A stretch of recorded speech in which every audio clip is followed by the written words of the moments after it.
how Oblock and FrontStreet destroyed each other introduction, the myth of the gate.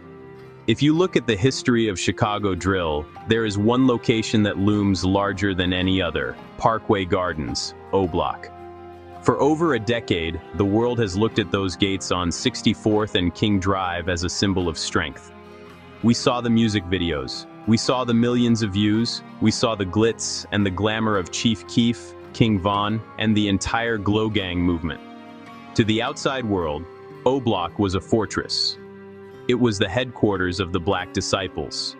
It was a place where, if you were part of the set, you were protected by a brotherhood that was stronger than the police, stronger than the ops, and stronger than the poverty that surrounded it.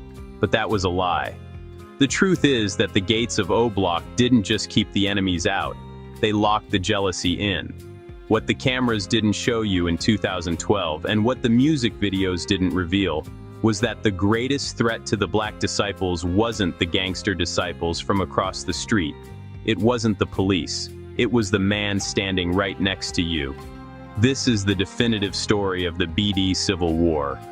It is a story about how the most powerful alliance in street history, the union of Oblock, FrontStreet, and 600, didn't fall to an outside army. It rotted from the inside out. Like you was like a little baby over there growing up. We was in the 6,000 building in Indiana. And we was running through the Calumet building. Like that's where got blessed in, followed the BlackDisciples Nation towards the Calumet building. So on Indiana, that's like considered Front Street or it was Eyeball, then it was Dipset, then Front Street. Yeah.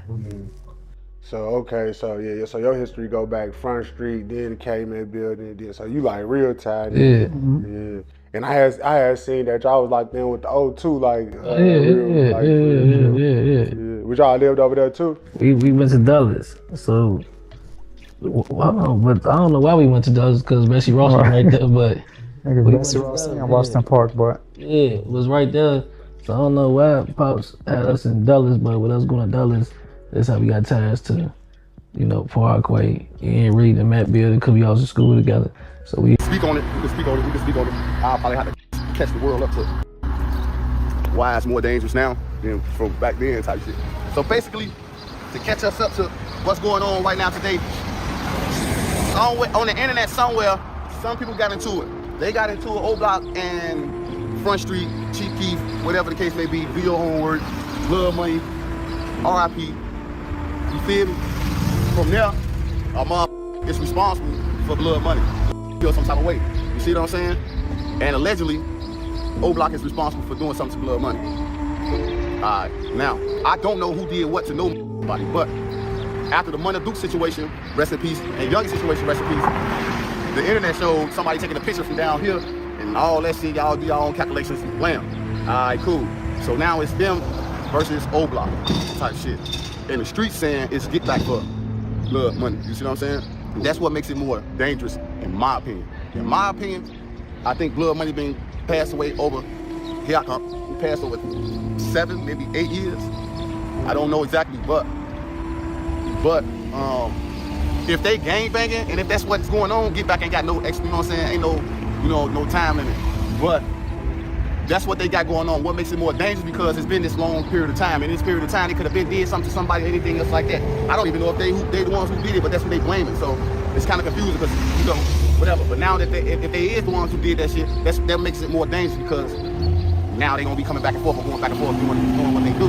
That situation, man, I feel like, okay, cool. Now we sit down here, the shit happened. Everybody quiet for the first couple of days or some shit like that when that shit happened to Duke and them. Everybody quiet, trying to figure out how they feel, what they feel. Trying to put the pressure to make a pick a side or whatever the case may be. In the midst of that, that's my family down there because we from the projects. I ain't go to no funeral. I feel like going to a funeral is antagonizing. If you're not with them every day, you're not sleeping, eating shit with them down there every day, don't go to that funeral because it's antagonizing. You see what I'm saying? Don't be in their face. Don't go to that after party or whatever they got and balloon. Let them do their shit more in peace because if they see an outsider, hey, go on, get in front of me, man. Yeah, I'm feeling you on that funeral shit. You trying to shop? Huh? You trying to shop? Yeah, get the want some 50 minutes of fame or something? Ain't no bad. Walk up. That's what I'm saying. Walk up. You not with us? I'm finna come back and hit the market. All right. Last time we did the interview part 1, man. Everybody wasn't included. Felt some type of way. The other mother came out here. He got an interview, but he got them out here fighting, and then nobody know who the niggas were that was all out here. You know what I'm saying? Man, murder gang, murder try, ABM, man. Shit 217, man. This shit tied on my face, nigga. You see it? You wanna die? My boy, shout out to C Hood, but on Fussing and Gray, I feel like just, you know, I had already hollered at them too, but you gotta, niggas, this what, niggas pop up. I say one more on the drive, from the drive, get on that, man, but, they say that shit wasn't respectable, man, so I had to come get the real members, man. Pop up on this block with their camera, and then just boom. You know what I'm saying? You from the hood, so you can just do that, but why don't you link up with a motherfucker, so when you do that, it'll be like, but if you come into your hood with your camera and just record it, and then you expect it to go viral, what if you do? Then we ain't got your number. Do we get paid off you going viral for us? Hey, I ain't saying it's no problem, but I'm just saying, like, look, I ain't even watch or see it, but see, like, everybody in the comments talk about, like, niggas ain't from right here, niggas over there, but they don't know the faces and shit like that. They wasn't lying on them folks. My little homie just said, like, C Hood had popped up, and he ain't want to not do the interview. He was about to bring legitimate corporate money directly into FrontStreet, bypassing Oblock completely. Imagine how that looked to the guys back inside the gates of Parkway Gardens. They were already mad about Keef leaving. Now, the muscle, the guy they used to look up to, was about to become a millionaire on his own terms. The jealousy was palpable. On the night of April 9th, 2014, BloodMoney was in West Englewood. He was visiting family. He had just signed his papers. He was arguably at the highest point of his life. And that is when a gunman walked up to his vehicle and fired 10 shots. BloodMoney was dead on the scene. For years, the internet ran with a convenient lie. They blamed the ops.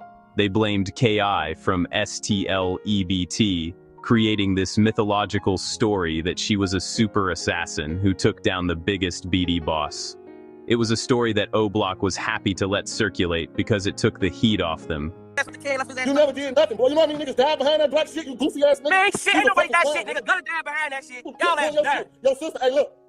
My sister's breaking y'all ass. Your sister got did so dirty. Y'all living off the land that creating in the street. That bitch wasn't no assassin. That bitch got smoked. How many times she got hit? How many times she got hit? Ask OD. How many times she got hit? Ask Backdoor. Ask Your ass a fucking goofy, so I keep naming, folks. You see what's going on? Read the comments. Brother number 12. Your ass number 12, boy. You doing all this shit for the internet. Hey, you doing all this shit I for the told you, internet. fuck. I'm just riding around Chicago right now for a bitch. Then, y'all was TW crazy to a motherfucker through that backdoor party for Smelly Melly. Then, oh, they ain't with us. I got the tattoo. They ain't with us. Your ass an outstanding snitch. You see what they said? You was a fucking rat. What ain't no killer? What he killed? His bitch ass was in that crime. Ain't no killing, no police station crime, shorty. Keep it facts. You and that bitch crying like a baby. Just because your internet service broke. Hey, you and that bitch crying. You ain't that crying and signing statement. Just because your Wi-Fi ain't working. You can never ever stand next to me. You's a bitch. I will beat you to death. And I go piss on your sister's grave on gutter, nigga. You's a bitch. I can't even hear you, my nigga, you know? You been a bitch. You know? You hear me? What have you done? I'm challenger right now for like, I'm all through this bitch right now, my shit for like, and I'm by myself too. Man, then you talking about you let a nigga pass you. You think people was hating on BloodMoney? Man, look, see, I'm gonna keep it straight funky. That shit was straight back though. You don't gotta believe it, you can hear whatever. Oh, these people saw this, I don't give a fuck what y'all heard. I ain't out here sitting talking on my ass like these niggas do, bro. Folks them killed T-Roy and Von killed that nigga. No matter what the fuck else. And look, I might be saying it in a harsh way, but I'm no way in no form of fashion trying to be disrespectful to blood. Rest in peace to big ass niggas was backdooring. That's why I'm speaking out on the shit. I don't know nothing. FrontStreet know what's up. They know that it's been some shit going on for years now. T-Roy and ChiefKeef was cool. Why would T-Roy kill ChiefKeef cousin though? We can't even get to all the main logistics of it, but we just gonna say niggas as followers. T-Roy and Von was who they was, but that don't mean that them niggas listen to people. Like if they follow us, that's all it should ever be. Niggas was followers. T-Roy and Von was followers. Who ain't follow? I don't know. Y'all answer that yourself. Nigga that got killed. He got killed. Died, right? Yeah, he died, but they had his body. But listen to what the actual members of FrontStreet say today. In his interview, Nutso was asked point blank about the rumors of KI killing BloodMoney. His response was immediate and dismissive. "Naw, she ain't have none to do with that." Nutso on rumors that KI was behind BloodMoney death. So if the main ops didn't do it, who did? The streets began to whisper the word that has defined this generation of Chicago violence: Backdoor. The theory is brutal but simple. BloodMoney was killed not by his enemies, but by people he likely knew.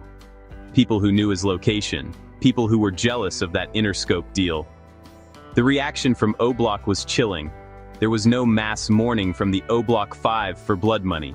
There was no Get Back, launched by Parkway Gardens. Instead, there was a strange silence, and in that silence, FrontStreet began to realize the truth. The alliance was dead. Chapter 4, The Generational Divide, 2015-2019.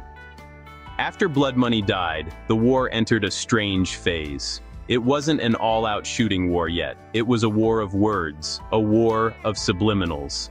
And according to Big Oney, a known Oblock member, this period was defined by a generational divide. Big Oney explained in an interview that the shorties, the younger generation coming up in Oblock, didn't know the history. They didn't know that BloodMoney used to feed the block. They didn't know that Fredo Santana used to be the guy everyone looked up to. All they knew was the current beef. They saw Boss Top dissing Keef, so they dissed Keef. They saw the separation, so they claimed it. This is where the tragedy deepens. You had 15 and 16-year-old kids inheriting a beef that started over a watch they never saw and money they never spent. The Jado Jumpouts generation of Oblock was eager to prove themselves, and dissing FrontStreet became an easy way to gain clout. During this time, we also saw the incident involving Juice to Savage. Juice, a FrontStreet member, famously took back a shout-out he had given to Oblock. In the drill world, a shout-out is currency. Taking it back is a declaration of bankruptcy. It was Juice publicly stating, "We are not friends, we are not allies, stop claiming us." Chapter 5, The Explosion, The recent Duke Incidents. The Cold War eventually turned hot again, and this time it was personal.